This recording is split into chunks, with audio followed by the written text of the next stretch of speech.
Right, I'm not going to breathe, I'm not going to blink. Is that okay for you? Let's do it. Great.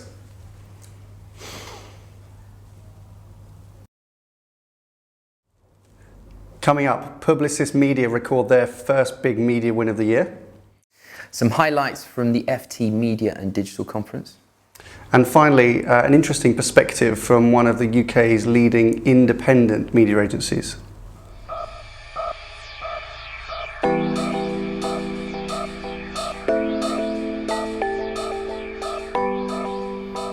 Hello and welcome to IDCom's Media Snack, episode 20. So today we are talking about Publicis Media in the UK, their first win, and I'll explain why we think it's a win.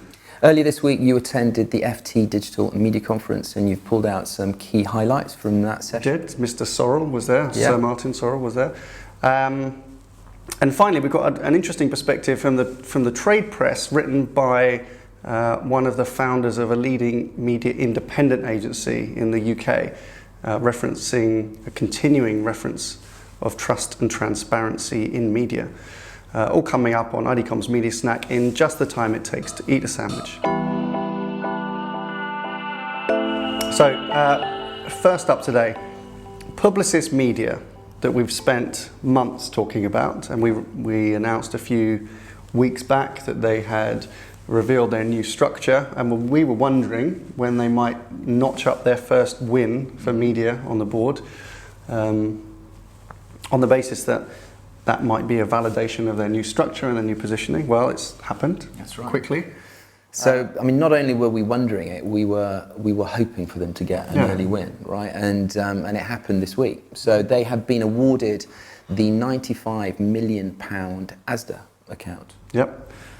Which is a big supermarket in the UK, and it's owned by the Walmart Group. But they were awarded it, so there was no pitch.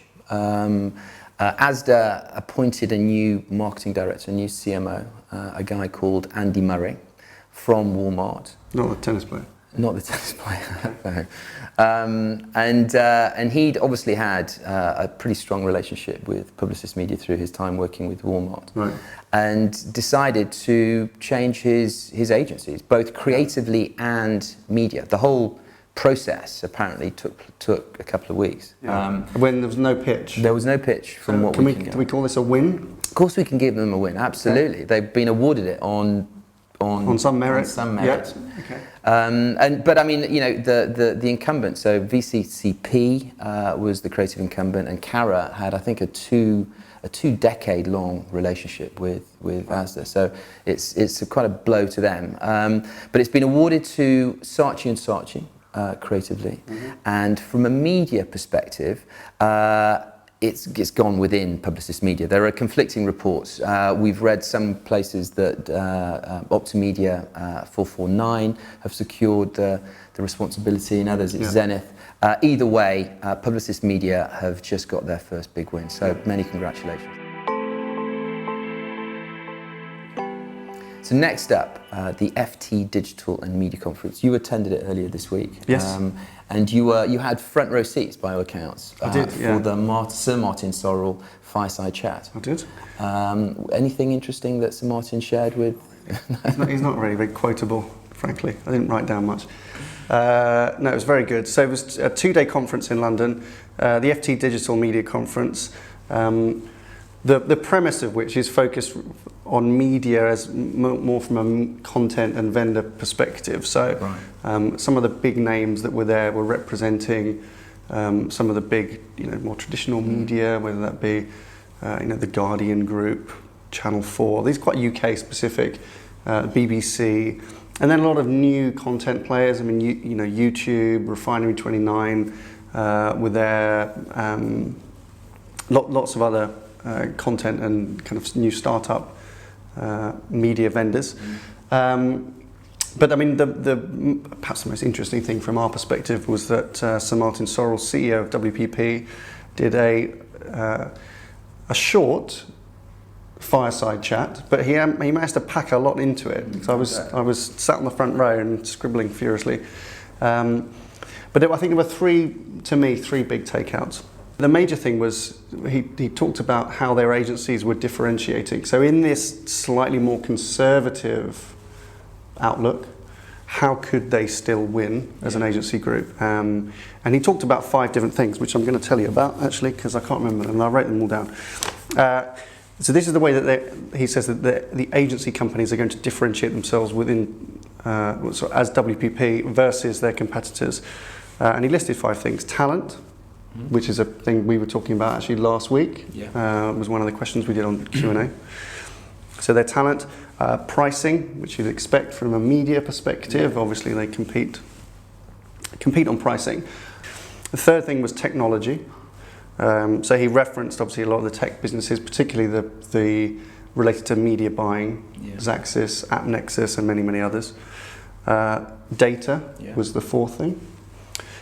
So they've made acquisitions or bought stakes in companies, data companies like Comscore, like Rentrack, and many others that he listed off. And the final thing was content, which was really the most relevant for that conference, because WPP have stakes, have bought stakes in Vice, for example, have bought stakes in Refinery 29 and others. And so he thought that their position in content was a differentiator, which is probably fair. The second thing was how they spend their money. How they spend their money. They've got an enormous book, right? So what, 75 billion? 70-something billion dollars that WPP media agencies invest each year on behalf of their clients. And given that the global marketplace is about 520 billion, you can see that's a significant proportion of the global market. And he was asked by the moderator the scale of their relationship with Google, as an example. And when they did their earnings report, I think from Davos actually, a month or so ago, Sorrell had said that Google was their biggest single media vendor relationship, to the tune of $4 billion a year, which he anticipated would grow to over $5 billion this year. It's good news for Google, I suppose. So that's been reported before. He then went on to talk about second, third, fourth place. Second is Facebook. So Group M agency spend over $1 billion a year with Facebook, which is quite amazing. And that's probably likely to grow as well, as we've discussed before. And then he was asked about the potential merger. At the moment, Yahoo is kind of up for sale. I don't know if that's officially up for sale or it's just being reported as being up for sale. And in the US, this aggregated AOL, Verizon, Microsoft company, whatever it's called, is rumored to be looking to then bolt on Yahoo or acquire Yahoo. And those combined properties would represent about $800 million worth of Group M spending, which would actually put them third in the pecking order behind Google, Facebook. But interestingly, what he said, I don't know whether he meant to say this, but he said that combined entity would steal third place from Xaxis, which is their owned media trading function. Suggesting that Xaxis is considered a media vendor. Well, from what he said, it would suggest that they regard Xaxis and AppNexus as the third biggest media vendor that Group M spend with, but then it's owned by WPP. So, it highlighted one of these grey areas, right? Which is, can an agency be buyer and seller? But from the language he was using yesterday, it's clear that he regards Xaxis and AppNexus as a media vendor, the third biggest media vendor with a relationship with WPP. So that was interesting. So that was interesting. The final thing, which I think was really the headline from his speech, which got us all tweeting, was that he was asked whether there would be any further consolidation in the media agency landscape. And at a holding group level? At a holding group level. Right. Now, we know that there are 6 major holding groups globally, which, as we've said many times before, control 90% of the world's media investment. And he's predicting that, and his words were, it won't be long before there will be 4. Okay. Now, he said that he's expecting 2 of them to merge. Now, to get from 6 to 4, you need 2 to merge and then another 2 to merge. Or 4 of the big ones swallow up 2 of the slightly smaller ones. Yeah. It's possibly a good thing for agencies to find growth through acquisition to, you know, appease their ever hungrier investors and shareholders. It's not probably that good news for the media vendor market. No. To that spend and concentration to be focused in only 4 major buying points. Right, but good for the media independent sector and opportunities within the independent sector to perhaps come in and have a clear point of view that differentiates themselves from even a greater, tighter concentration of agencies within the big, perhaps future 4 holding groups. It's funny you should say that. I know. Because that leads us directly on to our third element today. Okay, so nice segue there. Yes.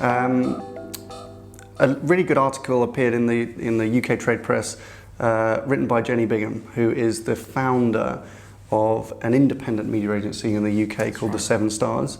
And we've tracked their progress for some time. They've been going a few years now.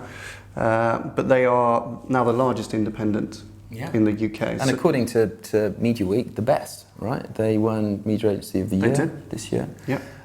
They've got an enviable new business track record. And Jenny's at the helm of it and is very kind of outspoken on industry critical issues. Yeah. And on the back of the transparency study that we published, there we go. Leave a comment and we'll send you a copy. It's very nice, isn't it? You like it? Yeah. So Jenny commented on it. So trust is perhaps at an all-time low between brands and advertisers, between brands and agencies, I should say, and transparency in the way that media agencies earn their money is at the heart of this kind of issue. Yeah. And Jenny published an article and she had a very clear point of view as to how the 7 Stars approach transparency. And she was categoric in the way that they earn their money. They only ever earn their money through working with brands. And she provided, interestingly, I think 5 or 6 key points for advertisers in beginning to address this. And it's all about taking control, greater control, I think, internally, empowering themselves with the right kind of decisions, the right kind of questions, and not being afraid to go and challenge their agencies if they feel that something is not quite right. Yeah. And I thought it was a really well structured, really well written piece that I hope will set an interesting precedent when other agencies begin to discuss this topic. Yeah, indeed. Okay, that's it for this week. Thank you very much for watching. Bye for now. Have a good weekend.